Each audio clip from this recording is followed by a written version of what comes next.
कहते हैं कि रफ्तार जिंदगी आसान बनाती है, लेकिन कभी कभी ये रफ्तार मुसीबत बनकर भी नजर आती है। जी हाँ, दिल्ली देहरादून एक्सप्रेसवे से शुरू होने के बाद जो डर था वह हुआ। एक्सप्रेसवे के खुलने के बाद पहले ही विकेट पर उत्तराखंड का ट्रैफिक सिस्टम पूरी तरह दुरुस्त नजर आ रहा है। जिस सफर के काम होने की खुशी थी वह शहरों के अंदर घंटों के जाम में बदल कर रह गई है। हालात ये है कि देहरादून, मसूरी और ऋषिकेश में इस विकेट पर वाहनों का दबाव दुगना होता नजर आ रहा है। दिल्ली और एनसीआर में आने वाले पर्यटकों को भारी मुश्किलों का सामना भी करना पड़ रहा है।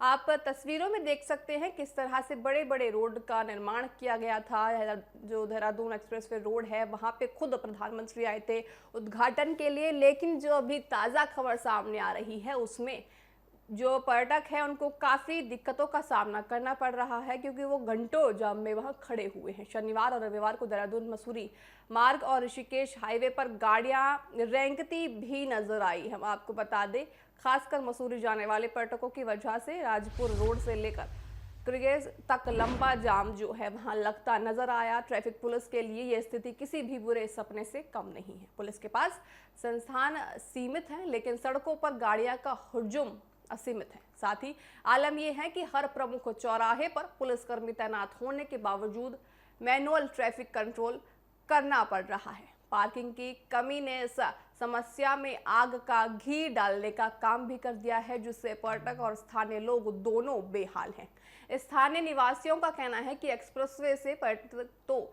जल्द आ रही हैं, लेकिन शहर के भीतर जाम की वजह से उनका रोजमर्रा का जीवन जो है वो ठप होता नजर आ रहा है। पुलिस आपको बता दें कि पुलिस अब नए चेहरे से ट्रैफिक मैनेजमेंट की योजना बना रही है, जिसमें सेक्टर वार ड्यूटी और अतिरिक्त कर्मियों की तैनाती शामिल होगी। सवाल ये है कि क्या सिर्फ सड़कें चौड़ी करने या एक्सप्रेसवे बनाने से काम चल जाएगा? क्या हम शहरों के अंदर के बुनियादी ढांचे और पार्किंग पर ध्यान देने की बजाय एक बड़े चौड़े रोड के ऊपर ध्यान देंगे? साथ ही फिलहाल उत्तराखंड पुलिस के हर विकेट अब कड़ी परीक्षा जैसा अब माना जा रहा है। उत्तराखंड पुलिस के लिए जो ये जाम है अब एक कड़ी परीक्षा बनकर उभरा है।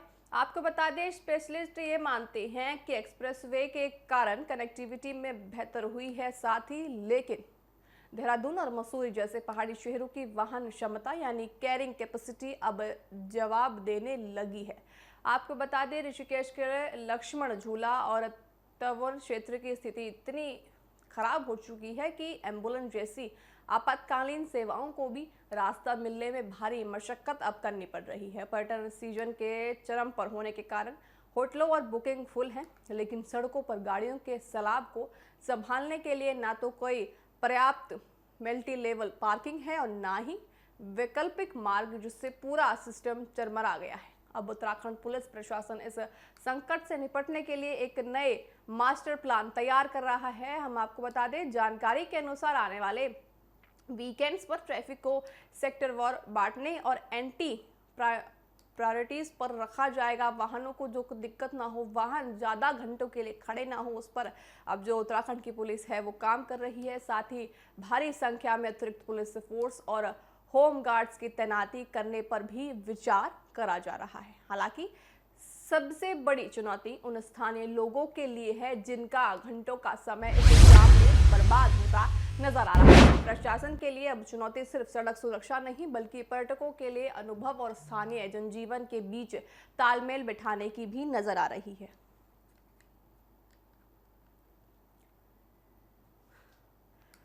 आपको बता दें कि जो ये हाईवे बना था उसमें कितने तमाम वादे सरकार की तरफ से किए गए थे। आप तस्वीरों में साफ तौर से देख सकते हैं, चौड़ीकरण के हिसाब से भी कितना बड़ा भारी चौड़ा हाईवे है, लेकिन इस चौड़े हाईवे के बाद भी वहां पे घंटों जो है जाम लग रहा है। ताजा खबरों के मुताबिक अगर माने तो इस एक्सप्रेसवे में अभी भी लोग घंटों इंतजार कर रही हैं वहां पे। लेकिन हम आपको बता दें, गरीमत ये है कि उत्तराखंड की जो पुलिस है इस पूरे ट्रैफिक क्यों लग रहा है, आखिर ट्रैफिक का कारण क्या है, ताकि किसी जनमानस को दिक्कत ना हो, कोई भी पर्यटक आए मसूरी या ऋषिकेश या देहरादून में उनको किसी भी तरह की समस्या ना हो, इस पर प्रशासन पूरी तरह अलर्ट है और वो स्टेप बाय स्टेप सारे कार्यों को कर रहा है। साथ ही दिल्ली टून एक्सप्रेसवे का साइड इनफैक्ट हम आपको बता दें कि पहले ही विकेट पर ध्वस्त हुआ ट्रैफिक सिस्टम जो अब धीरे धीरे वहां खराब होता जा रहा है, लेकिन जो उत्तराखंड की पुलिस है वो पूरी कोशिश कर रही है कि जो दिल्ली से देहरादून पर्यटक आ रहे हैं उनको किसी भी